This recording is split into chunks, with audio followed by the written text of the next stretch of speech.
Hello. Good evening, ladies and gentlemen.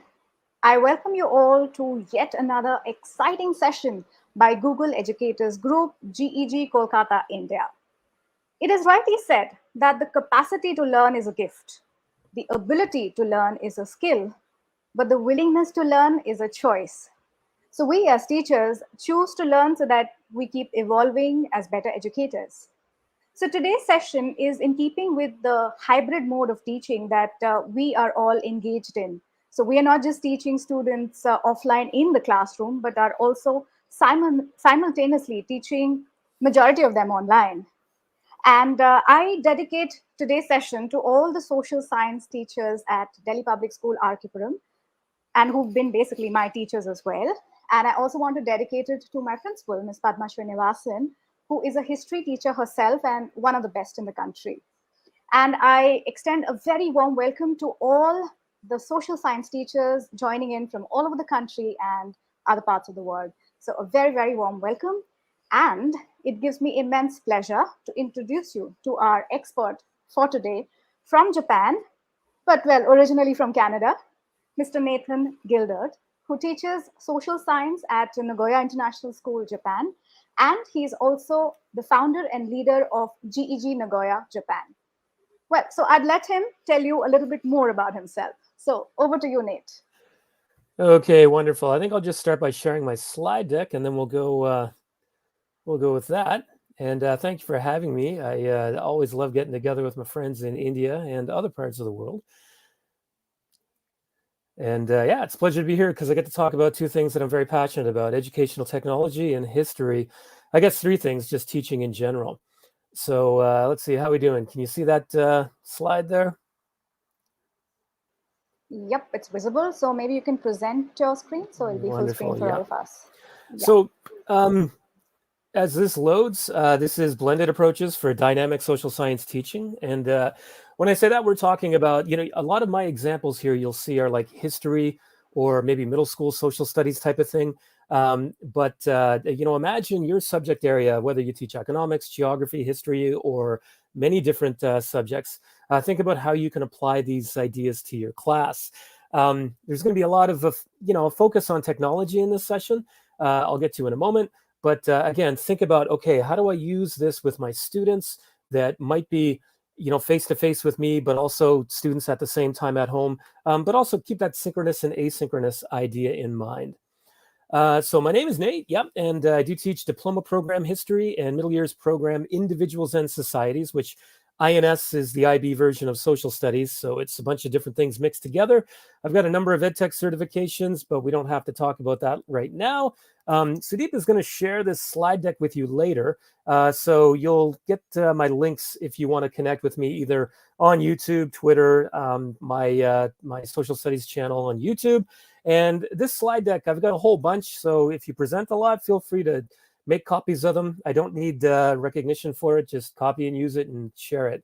I'm not going to read through this. I think we already get the idea. We're going to talk about leveraging technology to teach in the kind of world we live in today: hybrid, synchronous, and asynchronous. Now, the way this slides deck is kind of set up is that we look at the beginning of your school year and then your beginning of classes, middle and end. I'm not really going to stick to that so much as bringing us back to this idea of hybrid teaching, and as well as using technology to maximum effectiveness. And that includes just a lot of stuff. We are going to talk about a number of Google tools. I'm not going to read through this. We'll get to those one by one and save time. We're aiming at 45 minutes here. So I do want to start with a few things. One is thinking about structuring your year. If you're in a new school year or even in the middle of a year, here are some things that you can kind of keep in mind as you plan that model for teaching, whether it's synchronous, asynchronous, or hybrid, or a mix of them all, right? You might want to consider things like, your overall themes in your class, right? Like geospatial thinking, embedding sustainable development goals in your lessons and your assessments, opportunities to talk about social justice in your lessons and for your assessments. That's like equity and inclusion and things like that.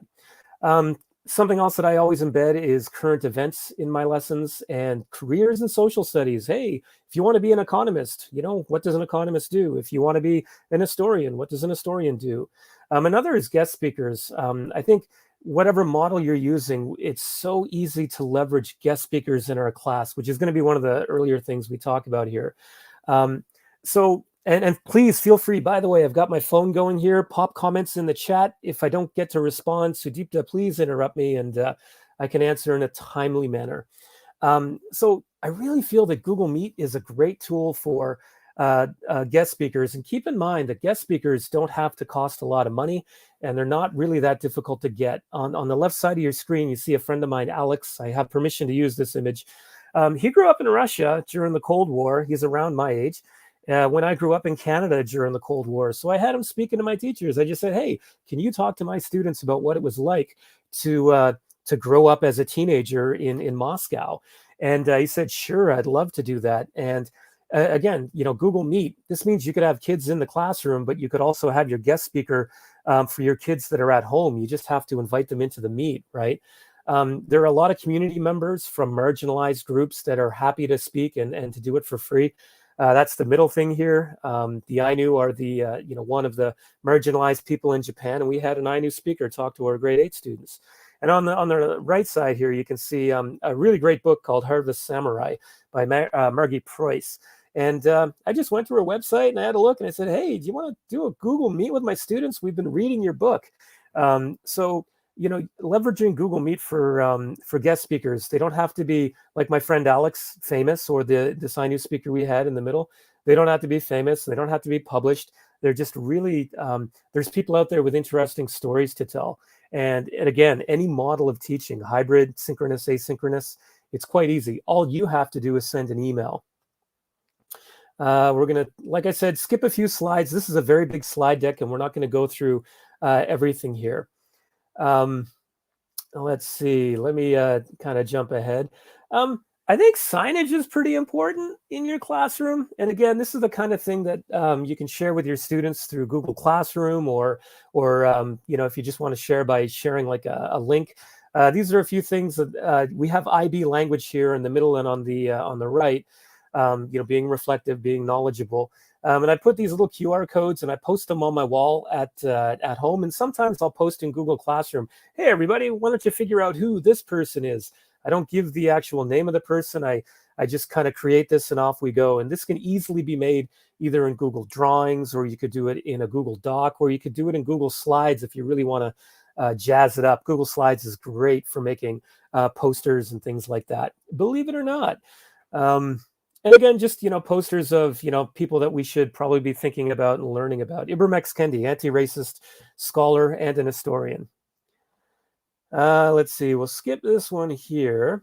Actually, considering a hybrid model, let me just kind of stretch this a little bit. This is an example of something I did in my class where this is one example that I actually later on turned into a Google slide, and then I printed off the slide on paper and then had students doing it. That was this year's version, which I didn't get a chance to put in the deck here. But again, for hybrid teaching, you can have your students, at home. You can send them a worksheet and say, hey, we're going to do this. Can you do this? And then send it back to me and let's find out what your thinking was, and then add their thoughts to the conversation. And books. I think books are important, so I always talk about books in my class. Just checking to see. I think this would help us with our collaborative projects with international schools. Definitely. Reach out to other schools, whether it's Meet or even using Google Docs asynchronously. So here's an example. Again, a hybrid model. You can create a Google Doc, and if you have to print it and send it off to your students who might not have online access, easily done. So I want to give a few examples of how you can improve your docs and make them look a little bit more attractive. These are frequently referred to as Hyperdocs, by the way. So here's a tutorial on how to make this if you want. So let me start with this one here. I'm going to jump in and out of this slide deck. So you notice I have a banner at the top of my different Google Docs, and you notice I've used columns here. This is going to load in just a minute. As I scroll down, I've used a table just to kind of highlight things, like separate things in my docs a little bit. This one's on media and democracies. We were doing this earlier in the year. So you can turn your docs into really good worksheets for students, right? I'm not going to show all of them because of time, but I will just show a couple just to give you that example of using Google Docs for worksheets and making them look good. This is just a very simple header. And notice I've got an image in here that I've embedded. And it formats really nicely if you're using columns. You just have to, go up to format and then use columns when you have your text highlighted. And again, we've got like a nice little worksheet here that students can use. I'm actually using this one tomorrow, which is why I put it in there. Let me go to the next slide here. Okay, so here's another one. I'm not going to show you this, but you can do that on your own. But here's another example of a Hyperdoc that has a whole bunch of different stuff in it. Now, using this digitally, you'll get maximum effect. But again, you could download this into a PDF version and send it to your students, and all the links are linked, right, if they look at it on a computer. But if not, it can be a worksheet as well that students work with. This is a famous place in Tokyo, but the story of the 47 Ronin. I'd love to tell you the story now, but we don't have time. But notice I've got images here. I even have a nice colored background to give it a little more flavor. Here are the activities. I mean, the idea of a Hyperdoc is really, it's kind of like a choice board. And so in this case, I've got a third-party tool called Answer Garden students can use. Then they can go and look at this story, which I'll show you a little bit when we do YouTube. And again, I've got images here, but this note is just a picture. It's a screenshot. And then I just linked the picture and put it in here. And I've got some like an assessment activity and an extension activity for those students that finish really quickly and that kind of thing. And I've got other ways that if students want to really jump into the 47 Ronin, they can learn a little bit more from other apps. Two of them Google, and two of them where Google can embed their tools, Satori and Thinglink, which we'll briefly talk about a little bit later. So really, you can jazz up your Google Docs, and you can use them for worksheets in whatever context. And feel free to jump in, Sudipta, with your comments or questions or that kind of thing. Whoops, let me go back here. Another one I want to show you is, now you've probably seen Google Sites. This is great, I think, for teachers with experience and already have a lot of content. And also for the teachers that are new and they're trying to build, on their lessons and their classes and the subjects that they teach. This is a template Google site, so you can make a copy of this for yourself. So for example, you've got your different subjects or your different classes that you teach. Now, remember, in a Google site, you can embed a calendar if you've got work for students to do. If they're at home and they can't get you online, then you can use your Google site as a point of contact with them. Again, now that's limited to if they have access, but if you have to create worksheets, then this can be your base of where you kind of make sure everything is working in order. Your students at home are following along with what you do. This, to help you stay organized. Google Sites, you can have, your course syllabi in there. You can have your different units with different images that format really, really nicely. So, you click on one and then it takes you to, I linked the images, academic honesty, right? Always let people know where you got your images. And again, I think that's very important, Nate, because a lot of times, students as well, they indulge in a lot of plagiarism. So we need to, as teachers and educators, ensure that plagiarism is something that we are not endorsing. Rather, we tell them that if we are, taking it from online or off the internet, we should definitely mention the source. I think that's very essential and important for us as teachers to convey to the students as well. Yeah, we have to model it too, right? Either linking or directly writing in text where, we get our quotes and our images and things like that. Okay, now I'm going to jump ahead. Again, I think we're teachers. We get the idea of a lesson flow. So we're going to talk about, for example, lesson starters, right? Now, what I like to use is Google Slides in a whole, I like to use Google Slides in a whole pile of different ways. And you'll see some other examples later. But, for those kids that might be at home, but they have access and can see what you're doing in class, you can just share the Google Meet with them. And then, make sure you're projecting your slide deck, for them to see, kind of like we're doing right now. But I like to start my class with little reminders. What are we going to do today? We're going to work on a formative practice test on question 10, and we're looking at analyzing sources. But I like to start classes with a provocation or a question. And I have little reminders. This is where we are on Twitter, and our writing lab to help you with your writing is there. And this is just a simple Google slide that I have projected in my class the moment students come walking in. So while they're kind of waiting, they see that question that they can kind of think about. Very, very simple actually to create a background and then, kind of give it the feel that you have as a teacher. I also do this sometimes when, we'll have a conversation for about 2 minutes. Sometimes I'll put a video in and have my question, to the right side here. So when we're looking at news sources, I used this about 3 weeks ago with my students. I wanted to find out what strategies they use to make sure that the information they see on media is real, it's true, it's the fact kind of thing. So we watched this, we had a discussion, then we watched this video, and they say, okay, have you got any new ideas now that you've watched the video? And I always give them a little bit of time to kind of chat.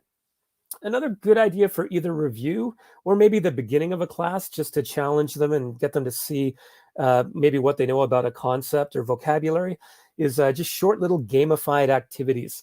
Flippity.net is fantastic if you haven't heard of it.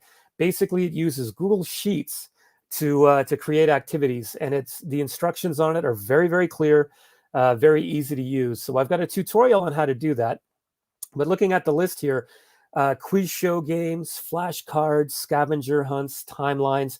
I'll show you a few examples of what it looks like right here. Okay, so let's go with United Nations game show, just like that game show Jeopardy, where I break the students up into 4 teams. I have a little, there's an online tool called Buzz In, where each team can buzz in. And so basically they ask, like a quiz show, in what city is the United Nations headquartered? Then they ask, they give an answer. And if it's correct, then I just hit, yeah, nice job, team 1, and then team 2 gets a turn to go. This one takes a little bit of time to put together, but it is a good review activity or just a fun activity to see in a group what they know. Let's see, let's go with this unlock terms. This is a fun one where they can practice terminology. Again, it's made with Google Sheets, which is why I'm, sharing this with you. And again, beginning of the class and as a review, you might click controlling someone for your own advantage, unfairly or dishonestly. Let's see if that's the word. You click the key and let's see. Maybe it's not manipulate. Oh, it's manipulation. So I know the word manipulate, and I guess manipulation is the version of the word I should have used. And then you go back. Now you can add hints and things like that, and they can see their own progress, right? So that's kind of a fun one as well. I will show you a timeline here because, again, this is good for synchronous, asynchronous learning. Again, if they're at home without connectivity, it's kind of it's a challenge. But basically, you can put pictures and you can put videos in here, so you can create your own timeline pretty quickly with Flippity.net. And so timeline is something we use even in English literature, because perhaps for poets and authors. So actually, whatever you're telling us, it's actually quite relevant even for all English teachers out there as well. So thank you. Yeah, I'm learning a lot today. I think a lot of these are actually good for any. I mean, if you teach a science class and you want students to understand certain vocabulary, like what's mitosis, right? For example, I mean, you can easily use these for any other subject area, I feel. Another thing I like to do with Google Slides is once in a while, either a brain break or just to challenge themselves.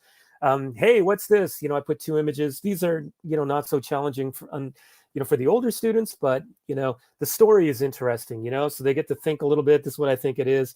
On the left, for your information, is an ancient Egyptian bikini bottom. So, that tells us like 3,000 years ago, ancient Egyptians were going to the beach and hanging out just like we do today.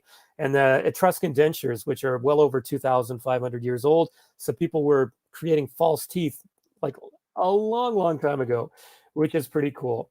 I'm not going to go through these next ones. They're just, suggestions about core activities and things.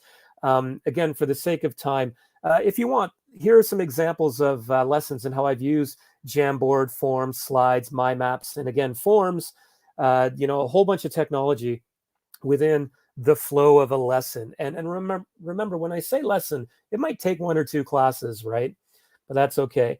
And there's some tutorial videos in here again that kind of show you how to do things. So I want to jump into some other tools and activities with technology. So I'm just going to give you some examples here again for the sake of time. I think graphic organizers with Google Drawings are really great to make. And the thing is, if you have the right colors, then you can, what you can do is create them with a white background so they can actually be worksheets that students use with their hands. So I'm going to go with hexagonal thinking. And this one I kind of like, but let me just make a copy for myself. Could have linked it a little bit better, perhaps.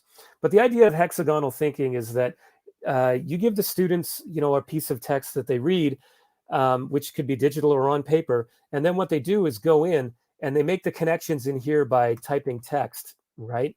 But what they have to do is make those connections. So this hexagon here has some kind of connection with these 3. Maybe it's economics and then the social outcome, economics and the, again, like an economic impact, right? Economics related to power, for example, right? So I think Google Drawings has a lot to offer. Let me, let's go with the sequence flow chart. Excuse me. And again, you can create this with the right colored backgrounds, then it can be printed and used as a worksheet. For here, your students can write just underneath these little bits right here. So again, you've got, different modes of, being able to use this. You could do this on a Google slide as well, actually. I like Google Drawings because it has the natural square shape for you. But you can actually stretch these out if you want to make it a little bit longer. Just click that little bottom thing here. You might be wondering how to do some of these things. That's why I have the tutorials. You can go back and kind of teach yourself, right? Okay, so you get the idea. I might show you the anticipation guide as well. I like this activity, and again, it's something that you can use at home or synchronously or asynchronously. You give the students these prompts, right? You could do this in a Google slide as well, of course, or a Google Doc. And on the left side, you agree or disagree, and they explain why. Then you give them a reading or a video or something. And then they go back and think about the statements again, and then have they changed their thinking a little bit? Good critical thinking activity. I use these from time to time. I think they're really good. Let's see. So you can go through these on your own. There's a whole pile of different activities you can use. And again, you can turn these into a JPEG or a PNG and then use them, as worksheets as well, not just digitally, but, with students working by hand. There's a tutorial on how to create these. Google Jamboard is a great idea. I love Jamboard. Let's say, for example, infographics, let me just show you that one, I guess. And let me pop open another one here, KWL chart. Yeah. Okay, great. I've tapped that twice. So here's an example of using an infographic, but kind of one that students would generate, right? This is an example. So you've got a nice image in the background, and they're using numbers, and then they're giving kind of a statement. So this is like a digital infographic that works with frames, right? You could use a KWL chart. I think I know. So the students make have a copy of this themselves, and then they can write. I think you've probably seen KWL charts in the past, but and here's one that I think this is the Yes. So you'll notice here I've got numbers 1, 2, 3, 1 to 7, and then 8 to 14. This is intended for a class where I give everybody like a number. This wouldn't work so well at home, but asynchronously, or where you have some kids connected online, but they're at home. What's one way to improve racial or social justice, right? Then you assign a number to each student, and they just tap, and then they write their thinking. And then you, the teacher, knows what number they have, but they won't remember each other's numbers. And then you can use this as a discussion, a good way to kind of begin the class. I've got 2 versions of this, how to use it with an iPad or how to use it with the browser, if you want to learn how to use that. Google Forms, another fun activity. Again, in this case, maybe when someone's at home, you want to turn it into a Google Doc. I like to use Google Forms for pre-unit quizzes to see what they know. I like to gamify with keyword searches, so I'll show you this one just for a moment here. Feel free to put your comments in, and if I'm speaking a little quickly, let me know. So just gonna put my name in here. I usually collect students' email addresses when we do this. This is like a digital escape room, right? So I know the answer here, but let's say I don't get the spelling correct or something. It turns red. This is all set up in forms. But when I get it correct, based on my, I read the thing, I try to find the answer doing a Google search, and then I have an image and some more background information, and then I have the next challenge, right? So this is kind of a fun gamified activity that requires them to try to find the answer. And it's best done with 1 or 2 word answers, to be honest with you. I've got electoral. Said, why didn't I link that? What's going on? I think also it's good for pre-unit activities. Whoops, that's the wrong link in there. So I'm going to skip that. It'll teach you how to do the keyword search right there. Google Forms quizzes. I've linked a tutorial here on how to create a quiz and add numbers or even just keep it 0. And I want to show you one more. Choose your own adventure. It takes a little bit of planning, but you can do choose your own adventure with Google Forms. Here's the situation. They get a choice of what to do. I'll choose option 1. I click next. And what do you do? And then they might choose option 2, and then they go to next. So like a choose your own adventure book, Google Forms can be used that. And even better if your students create them. I'm still working on a Google Doc template that you might be able to use. I do have one for slides, which I'll show you soon. Okay, another thing too, Google Forms, you can embed videos for those who may or may not know. But one thing I want to give you a tip on is put the video at the end, right? You've got your description here, then you've got your questions for them to think about first, and then they can watch the video. And the nice thing is it takes away all the ads if it's embedded, and they can watch it at their own pace. So good for synchronous or asynchronous learning. Again, you got to be connected. If your students don't have connectivity, then that's a challenge with that one. So I've already just mentioned summative quizzes and that kind of thing with forms. Let's talk about slides. You can check these on your own. These are classes that I have. Well, actually, let's go with this one. Let's imagine that your students are connected and they're at home. These are just a series of statements that kids could be doing, whether, if you've got some at home and some here. Again, you could turn this into, make this a white background, and you could turn it into a worksheet just by printing 4 slides on a page, for example. And you could project this using Google Meet, but your whole class can actually work on this together by sharing your ideas. Your kids at home can type their ideas in the chat, and your students in class can maybe take notes on scrap paper or something like that, and then kind of talk about the prompts that way. So again, good for synchronous or asynchronous learning, I think, and hybrid. Just one thing, if you're in class doing something, or if your kid's in the same scenario, let's say you want them to talk to each other, but they're self-conscious about people talking in the class and overhearing them. Often what I do is take a little video. What I do is put the name of the video and the artist down here. This was just a quick addition to this session.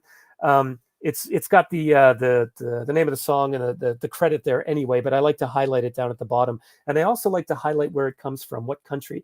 If I have 5 slides in this kind of activity, where they have a prompt to talk to each other about, I use songs from 5 different countries. So what I do, though, is I play the song while the students are talking about the prompt as they stand up and walk around the class. Very simple, project it on the board, the music's playing, and they can be less self-conscious because there's background music dampening the noise. So let me jump ahead to the next one. Just some more examples of getting your students to think when they walk into the class. I think I've mentioned this before. Once in a while, now why is that not on what? Sometimes they see something that's really inspiring, and in fact, it's not really related to the class. This was actually a video of some kids in Uganda playing a traditional instrument. And I thought, hey, what do you notice about these kids? And the whole point was they're doing music, they love it, they're confident because they're performing. Another way to use slides. This is a review activity from a lesson that I did this about 3 weeks ago, but so I just projected this 1, 2, 3, 4, 5. Okay, talk to your shoulder partner. And what does the image prompt you to think about? Choose 3 and talk about them. And then we have a class discussion, and the students can go, I'm going to pick number 4. Actually, that should say number 5. But you get the idea, right? Just simply projecting slides, but you get the kids talking as a review activity. Here's another one, right? You've got your questions here. You've got, again, the image attribution, that kind of thing. And then you can get a discussion going, and then you can use that image to kind of talk. Very simple ways to use slides, but very effective. Another thing that I have, so these, for example, students can click and drag. So this in particular was shared with students. You could do this, with a hybrid model in that kids are at home. You just give them a list of words down below, meaning a list of news organizations, and then they just have to write them in. Is it left, center, or right? This is where we're talking about news media bias and whether they're left wing, right wing, or moderate. But with the slides version that I shared on Classroom, the students could click and drag, and then we could have our discussion. Where do you think CNN goes? They all thought it was in the middle. I'm like, no, they're way over here on the left, which is interesting. And then, of course, afterwards, you say, hey, this is what All Sides, a media bias organization that tracks media. Then we kind of compare. Choose Your Own Adventure is another great example for slides decks. I've got a template here that you can download, and I've got a sample here that I actually created this with some teachers in Kentucky about a month and a half ago. So we'll wait for that to load, and I'll show you what it looks like, because Choose Your Own Adventure can be fun, whether kids are creating it, which is even better. It teaches computational thinking. It's a challenge for a teacher to create. So get your students to come up with one. A great activity for computational thinking as well as collaboration. I'd say get them working together. And we made this together in a workshop I was giving. There's something in the school. The cafeteria seems strange. And so I'm a little bit slow here. There we go. No, I just kept that blank. So what do? You check it out. You stay where you are. Okay, let's check it out. What do you do? Turn around and run, or you investigate further. What do you do? So anyway, it goes on and on and on, right? So Google Slides can actually be good for teaching, again, that kind of stuff. And for an activity that you do just for 5 minutes in the class to introduce something. Check out Slides Mania, lots of cool backgrounds and things like that, completely free. So let's talk YouTube. And I'm looking at it's 8 o'clock. So we got roughly about 15 minutes left. And I got so much I want to show you. Lots of great 360 videos out there. This is one I actually made with my own camera. I deliberately have everything muted here. But 360 videos are really engaging. There's me. Hi. There's plenty on YouTube, but it puts the students in the place, right? Very, very engaging. I'm not going to play this one, but it's from Google Arts and Culture. And I want to highlight that they have several other ones where they actually have people talking and narrating in interesting places. So have a look for 360 videos on YouTube. Can definitely be engaging. You as a teacher, if your kids are connected at home, then and they can't see you in the class, send them your own videos. It's so easy to, this is a tutorial I created on Google Slides, and I just presented my screen exactly like this. And in this case, I used QuickTime to do the recording. And then I used, Adobe Premiere Pro to do the editing, but you don't really need to do great editing. You can just create a simple screencast for your student. And then you could use Screencastify or Loom, their Google Chrome extensions. It doesn't have to be a great production. And then your kids can learn independently, and they can go back and review on their own. You can create playlists for your students of videos they've made. Let me jump ahead here. They're good for choice boards, but I want to highlight this teacher. Feel free to go back and look at him. What he does when he travels around the world or his community, he's an environmental science teacher, and he takes videos, and they're just like 2 minutes long. And he says, so what do you think about blah, blah, blah? And he shows an example in the real world, high impact. And let me just jump ahead. Another thing is video analysis. Give them, either, 2 videos or 3 videos, and then they can watch them both and then compare the videos. What's in one that's not in the other? What's missing? What information is consistent and maybe more reliable and trustworthy? And again, just a simple Google slide with the video in there. And all right, so no comments there, but I put a template in here. So here's some examples of tutorials you can look at, but this is an example of a choice board for students using Google Slides. Let me just jump ahead again. So that's a template if you thought you might want to use it. Check out TED-Ed. You can link to YouTube videos and create your own quizzes. Students can work at their own pace. TED-Ed has just an amazing platform. So I encourage you to check it out. Here's some other ideas that we're not going to jump into here, but storybook readings, get your kids reading stories and recording themselves, poems and recitations, readers theater. There are already choose your own adventure stories on YouTube. Have your students creating whiteboard tutorials and things like that. I wish we had more time. I told Sudipta this is like a 2-hour presentation. I'm trying to put down into 45 minutes. Here's this a student doing science experiments on his channel, or get them doing magic tricks or something like that. You can record drama from scenes in history that you create a playlist out of, and that can be used for review or just for fun. So here's some tutorial videos on how to screencast if you want to learn. I've kept those in there. Google Geo tools. I'm just going to highlight the ones that I think you may not know about. And this is, again, good for synchronous and asynchronous learning. A bit of a challenge for the children that may not have access at home. Well, definitely a challenge. So you might want to think about a way that they can tell their own stories while they're not connected, right? This is an example of, it's called Google Story Spheres. And what you can do is take a 360 image, upload it, and then you can add voiceover narration. Now, you might not be able to hear This that one is just pretty because. fascinating, actually. Yeah, this is a Quite really a good one. fascinating thing. Yeah. I like it a lot. And Story Spheres do have some examples. Let me go back. They do have some examples that are not made by you. They're made by people in Google Spheres. And that's another one that I made, actually. So this one, I think it's an 1800 schoolhouse in America. If you have access to a 360 camera, make your own, right? Getting beyond the map, right? So as you scroll around, you can see there's different hotspots. Quite engaging. I do like this. I don't use it enough because of the content that I teach. Doesn't really give me the opportunity to take those photos. Sudipta, did you have a chance for people to see Google Earth projects in the past? I'm not very sure. So if you'd like to elaborate on this, I think that'll be great. Yeah, let me show one. Let's go Yeah, to that'll be great, Story actually. of Halloween, maybe. On my website called Social Studies Samurai, I've got a bunch of different Google Earth stories that you could use in your class.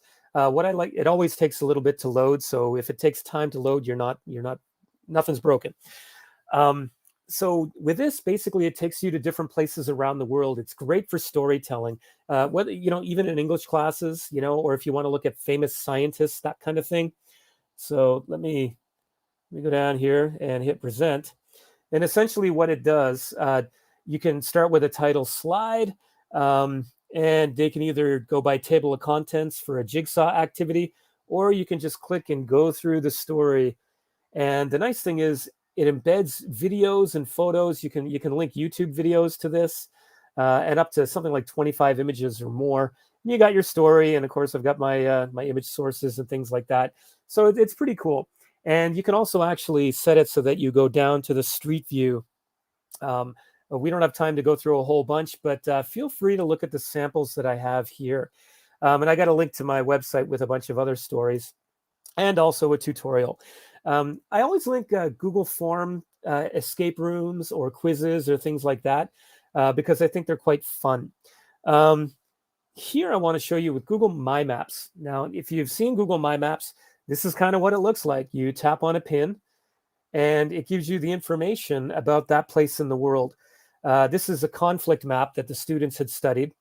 Each student studied a different place in the world, but what's cool about this is I got them to upload the location and their text and their image source to a Google form. I took that Google form and the Google sheet of the responses, and all I did was upload it. I imported it into Google My Maps, and there we go. We have a class map that I could tweet out to parents and say, hey, we made a class map.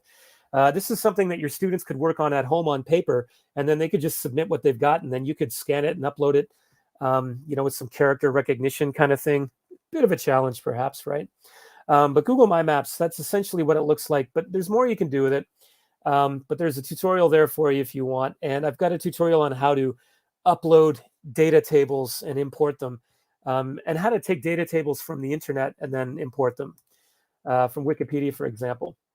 Google Arts and Culture, I think, deserves a bit of time. Again, if the students are with you in class or at home, it's a database of like so much information. And what I'm going to do first is show you my favorites, because you can click different things and then you can create favorites. Now, the galleries, here I've got a gallery of images of Renaissance art. That's what the galleries are for. So some people get confused. Um, but if you scroll down with favorites, I've also taken stories, right? So here's a slave pen. And so, as I've searched for different stories, I have, they might have videos, they might have images, historical documents, for example. I mean, I could never go to this place and take my own photos. So Google Arts and Culture has a lot of stuff. If you click nearby, you can do a search for museums and things, like museums near my place. You just kind of click and then boom, there you go. They're going to take you to a museum that's in that area. There's different activities that students can play. We don't have time to go through these, but there's puzzles, there's creating your own music, coloring books, quizzes. It's quite fun. And you can explore like 360 videos. And again, you've got historical events and figures and art. You can also find some AR where they can scroll around, and there's 360 things in there as well as 360 videos. Maybe someday we'll do a whole session on Google Arts and Culture. It's fantastic. Those are just Absolutely, and that would be for GEG Kolkata, right? GG anywhere in the world. I'd love to. Yeah. Here, let me close this because I don't want my computer to overheat. I'm going to skip through some of these. These are all tools where you can create things. But they're not necessarily Google. I do want to show you this example of Padlet. And the reason is what I've done is thought for the free version of Padlet, I only have 4 free pads. So how can I maximize each of my pads? So here's one I thought, you know what? When we have a little bit of extra time, I can have TED Ed videos. All of these videos are TED Ed. And you notice they're spread around the world, right? I do need more in the Americas and in Africa and Australasia right here. But the idea is I can say, okay, for tomorrow, I want you to choose one of the different places. Let's go here. And okay, Great Zimbabwe. So there's the video. And I've got a prompt, what is an example of an ancient site and what does it tell us about the people who built it? So this is something I can use all year long. And of course, it's Padlet, but connected to YouTube videos. And I could link a Google Doc if I wanted them to create a worksheet with it or something like that. This is how I maximize my Padlet. So just thought I'd throw that out for you as well. Let's see. Satori is another one that I think is fantastic. Let's go with the story of Valentine's Day. And as I get my Western holidays that I know more about than other holidays, I'm going to start adding some Japanese and other Asian holidays. But I'm showing you Satori because of the embedding. Now, this is free. You can embed almost anything. The quiz feature is a bit limiting, but here's an MP3 of me narrating this introduction. So you could narrate every bit. You can get a forum where if they click on share, I can share it to Google Classroom and then students can respond. I can embed images. I can embed videos, and I can create quizzes directly from the tool.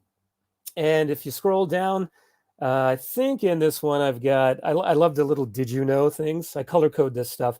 I think I've got a Google form in the bottom, but you can embed by code. So here I've just linked Kahoot and Quizlet, flashcards and that. But you can actually embed like the Flippity and those things. Just grab the embed code. Satori is a very powerful tool. I love it. There's a tutorial on how to use it as well. Thinglink's another one where you've got, let's go to maybe, let's go to Mitsumine Shrine.